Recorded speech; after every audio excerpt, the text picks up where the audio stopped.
a powerful story. There's something I wanted to ask you as well. Like, when I did a lot of research about you, it talks about your transformational leadership skills and also about your ability to, like, when it comes to strategy. And I remember listening to an interview once where you said that when you went to Airtel, you didn't go there to impose. You actually went there to actually sit down, talk to different people within the organization. You said you locked yourself into a room after you'd actually got that research, and then basically from that, you developed a strategy to get Airtel to where it is right now. Can you sort of like talk us through the process? Like, how do you inspire your team in terms of strategy to be able to, because I realize that with you, it's not about like imposing on what your team should do. You actually work alongside them to get them to where they are. You know, a top priority for me as a leader is I have to create other leaders. Wow. Right? That for me is the ultimate purpose of leadership. Leadership isn't to create followers. Leadership is to create leaders. And so I focus on people, right, for whatever level, wherever they've reached on their journey, the ultimate objective is to get them to lead. And you lead in any sphere of influence. You may be leading 5 people, you may be leading yourself, you may be leading a nation, you may be leading an organization. You still lead somehow. So when I stepped into Airtel, some things are obvious. You know what assets you have, what some of the history is, you have your financials. But I believe that the people within the organization have probably a lot more insight into where the organization should go next than you who have stepped in and you've shown up on day one. You'll eventually hopefully learn as much, but you don't know as much yet.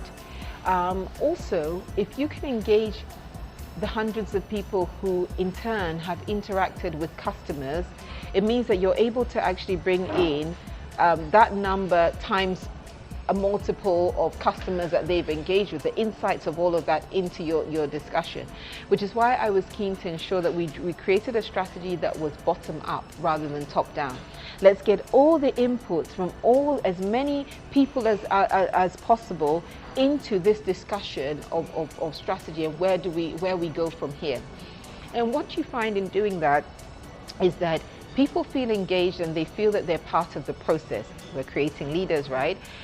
They also feel that their talents and abilities are seen as worthy and recognized as part of the organization's success. It's very important that people feel that they're part of what is being created and they're not spectators or the audience to this one person who knows everything.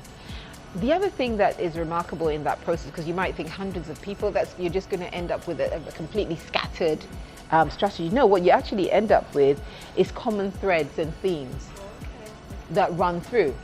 And when you see common threads and themes, you realize that actually these are the things we should be doing, because if 100 people are saying something similar, I suspect, given their background and experience, I suspect they probably have a point, and I suspect they're probably right. So that's how we developed our strategy. And once I had all that information, then I could help formulate it and articulate it into a message that the whole organization can get, right? So I can take ownership of the message and say, this is how we're going. Because as the ultimate business head, you still have a journey to captain the fleet and captain the vessel, right? So you have to do that. But you have to set a direction that the team believes in, that they're going to do their part to drive. So that's the number one. That's the thing. You create leaders, you inspire them in the journey, you help them to be part of formulating where you're going, and then you have them fully on board to drive that. So you get performance times all these people rather than you saying you're driving. Now this thing about locking myself in a room, I thought it was an instructional period for me, because when you take in all the information, you've got to learn the information, and apart from learning the information, you've got to be able to really find the threads. And that's what I was doing in that time. And the threads I was looking for were not just threads of what the teams think, but also threads of what customers think and what they saw about us and how they viewed us. So another thing I did was I asked for every marketing campaign that they could find that the company had ever done. Wow. Every marketing. Yeah. Because remember my point about owning a part of the customer's mind? I was trying to look for what customers think of us. If I go to the street and ask a customer, they'll tell me, but they'll tell me what they think of us today. And so that would be hugely driven by what the current communication is. But if I ask for a historical view of what they've seen and heard, I will start to get into that inner mind space, because the messaging and the communication and the interaction would have formed a certain impression, right? It's like meeting someone who's meticulous and careful. You form an image of them based on your interactions with them and what you've seen them do and how you've seen them behave over time. And so you have a picture of them. We have a picture of every human being we've met, but it's not a picture driven by what they just told us today. It's driven by the history of what we know of them. And that was exactly what I was looking for from that information. Wow, that's incredible. The other thing I wanted to ask you as well is, you're a wife, you're a mother. How do you manage all these things and still manage to be CEO extraordinaire? Like, and also in that same question as well, like I'm not married yet. So for young women who are not married yet, what should we look out when we're looking for a partner? Because you talked about somebody being supportive and all those kinds of aspects. So can you tell us a bit about all those things as well? The most important word you used there was partner. You're looking for someone who you can partner with, which means that they will be a partner on your journey, but you'll be a partner to their journey as well, and hopefully your journeys will find common ground and evolve together. So I think the starting point, I think young men also need this determination, but of course in this context I'm a woman. You have to be very careful when it comes to the partner that you choose. I will still use the context of faith, because that's where I come from. I prayed a lot about the person I would spend my life with, because I wanted it to be someone who was aligned to that journey. And I was very particular. I was like, I'd rather not meet anyone for a while than go on wild goose chases. So you have to be determined around what is the purpose of this ultimate relationship you want to be in. Is this going to be part of your journey positively? So partner is very important. And if you can get the right partner, then that's the starting point. Because a partner does what? They partner with you. They help you on that journey. I've told you the story of how right from years ago, my husband was part of this journey. But when you talk about being a wife, a mom, in the context of as well as an international business leader, then you have to then look at the bigger picture of life.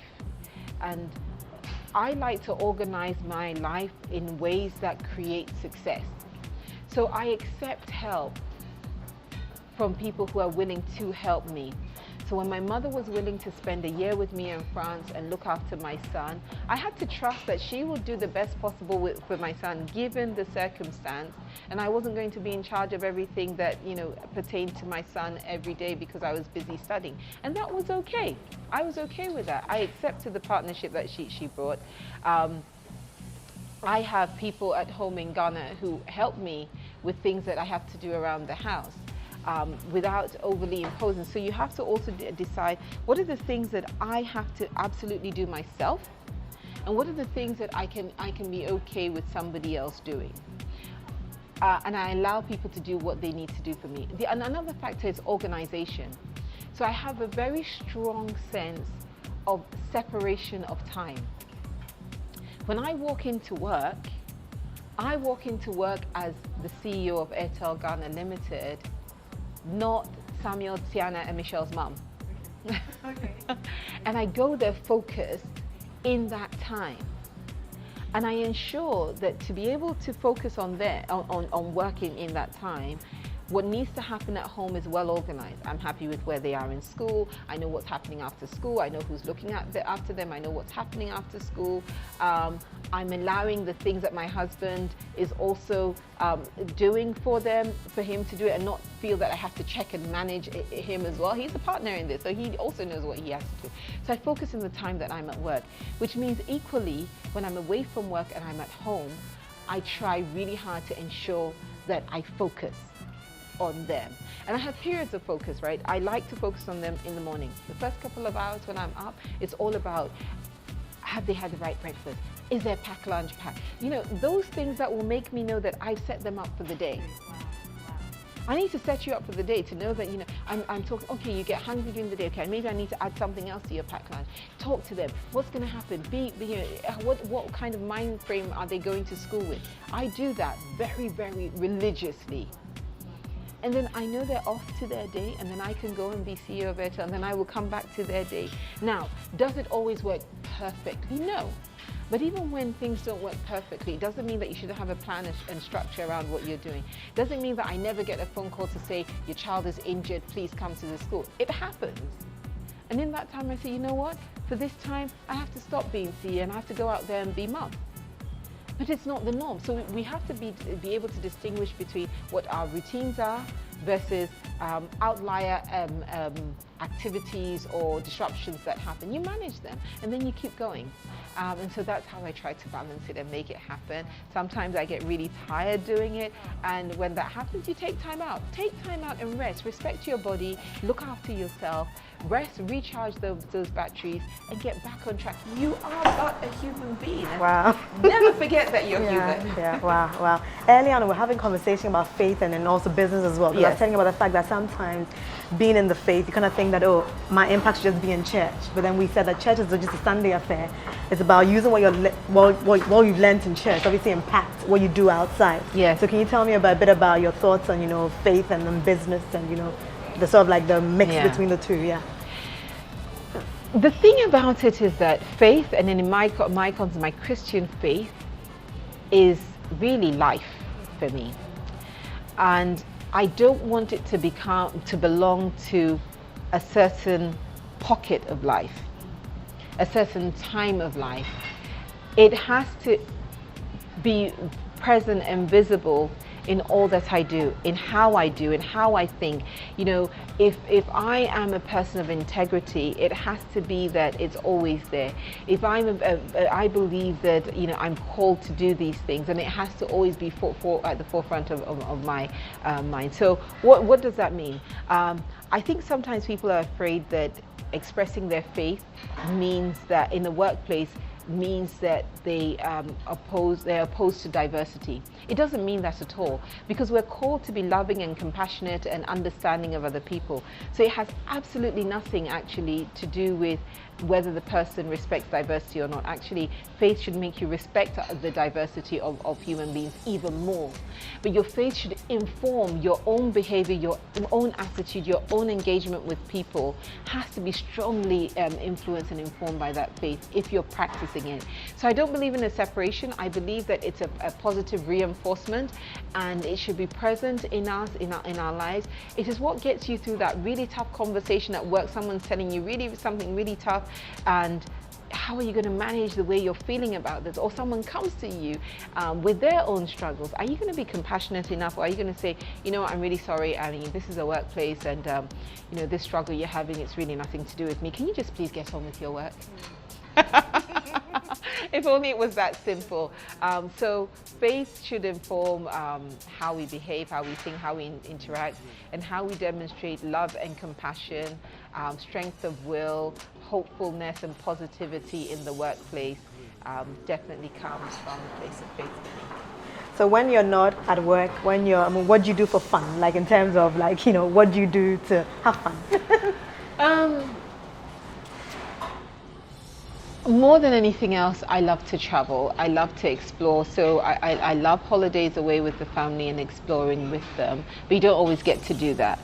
I do watch TV a bit, not a lot, especially on a weekday. I just honestly, sometimes it's let's go and sleep. So I watch a bit of TV, and I like to watch things that take my mind away from work, so nothing to do with work, but still are engaging. So I watch something that makes me think, that's interesting. How did they think of that? Or some drama or some series. I'm thinking, how do these people, you know, what were they thinking? What was going on? So I love that. I love exercising, particularly running and jogging and walking, physical activity. And that I try to do at least maybe 4 times, 5 times in a week, every single week. I like to make sure that I get out there. And some days I have an hour, some days I have half an hour. But I try not to be rigid, and I say, if half an hour is all you can afford today, go for it. go for it. Don't deprive yourself just because it's only half an hour. And I like to read a bit, but the challenge with me and reading, and I do have to describe it as a challenge, is that I need a hook. Okay.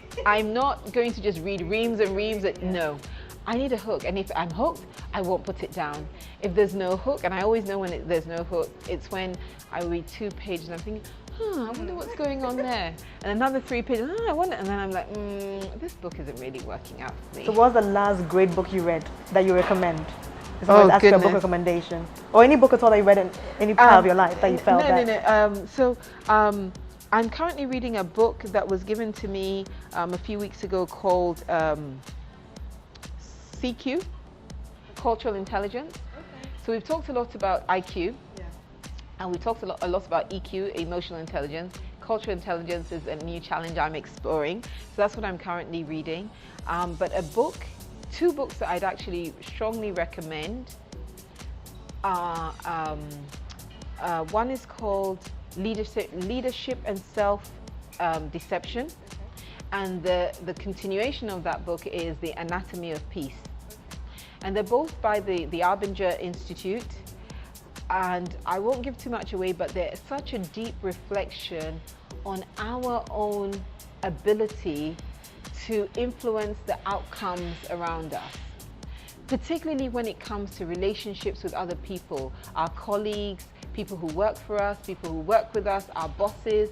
That context of work and business, leadership and self-deception, and The Anatomy of Peace are books I'd strongly recommend, because more often than not, we promptly slip into, if there's a problem, it's your fault, it's not mine. But what's my role in that? I'd strongly recommend them. So they're great books to read. And then I'd add one more book that I'd recommend. Oh gosh, there's so many. You see, I do like to read when I get the hook. And when I'm hooked, I remember. If I'm not hooked, the book doesn't work. Another one for anyone who is aspiring to be an inspirational, transformational business leader is Jesus Christ CEO. Okay. I've heard about that book. I haven't read it yet. Oh, you I'll should. Definitely get it. It took me 2 attempts to read it. Okay. So don't put it. The first time I wasn't hooked, and I wasn't hooked because it was so long ago and I couldn't relate to it. Okay. And yet a few years ago, probably a year and a half before I became a CEO, I picked it up again for some reason, and everything suddenly made sense. Huge preparation for a transformational leadership that inspires people to greatness. The question I also want to ask you is, we talk about your fashion sense? I love your hair. I mean, I go on your Facebook page to look at what you're wearing. Your clothes are amazing. So can you tell us a bit about your hair, your clothes, I love to dress up. I do. I can tell. Let me be honest. I just like, my style is probably quite proper in a way. When you live in a place like Ghana, you have the opportunity to have clothes made for you. And the lady who makes clothes for me, she's so funny because she's managed to cotton on to my style. And she really wants to sell a style to me. She goes, Michelle Obama would wear this. Ooh. And then she knows I'll take it. So I love that kind of, it's glamorous but conservative enough, but glamorous. And, making the most of you as a person, and making a nice statement, but at the same time being kind of forward and not entirely edgy, but forward thinking. So I love fashion, I love style. I love to have a little hint in my fashion, at least sometimes full blown or sometimes a hint that demonstrates my identity and where I'm from. The story of my hair actually is that because I love fashion, I love a good sense of how you present yourself, because people will look at you and form an impression of you, mindset. I have tried so many different hairstyles. And I've actually worn, this is my own hair, and I've actually worn my own hair over different periods in my professional journey. This is the first time I've worn it as a short style of my own. And in defining this style, I thought to myself, you know what? This is how the hair grows out of my head. This is how it grows out of my head. How do I make that complement my style? What is the form of it that can complement my style? So I've gone back to this style of my own hair to say, it's probably all part of what makes me me. So I'm happy to be seen in my own hair, and to say it's how it grows out. This is fun. This is another face of me, and let's go with it. So I'm enjoying this. I'd encourage anyone to your try. hair is lovely, because when I saw it, I'm like, your hair is natural, and I can see the lovely curls and curls. I'm like, wow. Really Yes, I lovely. make an effort to bring out as much of the curl pattern that's natural as it is, and just have fun with it. It's such freedom and liberation to do this, and to also know that all other styles exist. They can be tried whenever I feel like trying them, but this is the ultimate style, because this is the style that grows out of my head. As is. If there was no other means of altering it, this is how it would have always been. So why not? And I think people should embrace all of themselves. All of yourself is empowering, it's strengthening, it is being able to walk out the door and say, I am fearfully and wonderfully made exactly the way I am. And in terms of like your legacy, you know, when all is said and done, when the history books are written, like this afternoon you're talking at TED. I mean, it doesn't get bigger than that. It can be bigger than that, but for me this is huge. So when all is said and done, like what do you want your legacy to be? And also, what are your parting words in terms of advice that you think would carry myself, my students, anybody watching through? You know, first of all, life isn't a zero sum. It shouldn't be a zero sum. I cannot live, work, die, and have in that period have generated benefit for just myself, or even for my children, because you know what, the children came here because of me, so that's still my unit. I have to have had an impact on the world that leaves it better than I found it, and leaving the world better than you find it is not just about grand achievement, but it's also about the little achievements. It's about the person sitting next to you who feels better because they've gotten to know you, the person who feels inspired because they had an association with you, the person who has been able to achieve and do more things because they know you, or have heard of you, have done something with you. It is about the work I am doing as a business person, making life better for many people, making their lives more prosperous, than just saying, oh yeah, I did a great job and I got paid and life was all good. Life shouldn't be zero sum. The world has to be better because you lived in it, because you were present. It has to be a better world. For me, that is probably the ultimate legacy. I would like to have also, at the end of it all, been part of a generation of people who I'm seeing that are saying that, you know, all human beings are actually created equal. We are, and we all need to embrace that and get people to a point where they can live their lives knowing that, because we still have a lot of people who from very early on in their lives are socialized to accept that they are not worthy, they won't quite make it, they won't quite get there. Everyone should have the opportunity to self-actualize in their lifetime, and take that opportunity to self-actualize. And I'd like also people to say that, you know, I enjoyed life. We're also made to enjoy this experience. It's fun. Take life positively. Be happy about life. Take the goodness of it. Let your heart be warmed by life. It's not just about one big struggle. Actually, life is such a beautiful thing, and it deserves to be enjoyed. And I hope for someone who's hearing this, they will go out and positively enjoy life. Thank you so much for speaking to me. For me, like I said at the beginning, this is a dream come true. I mean, I can go home tonight and actually take my bucket list and say that, you know what, one of my strongest role models I met here today, and I'm going to hear you talk later this afternoon. So thank you so much. I really appreciate it. And God bless you and keep you and grant you success in everything that you do, because this girl here, you've inspired me. So thank you so much. Thank you. Pleasure's all mine. Thank you. Thank you to everyone who is going to listen and watch this, share, inspire someone else. Thank you. Thank you.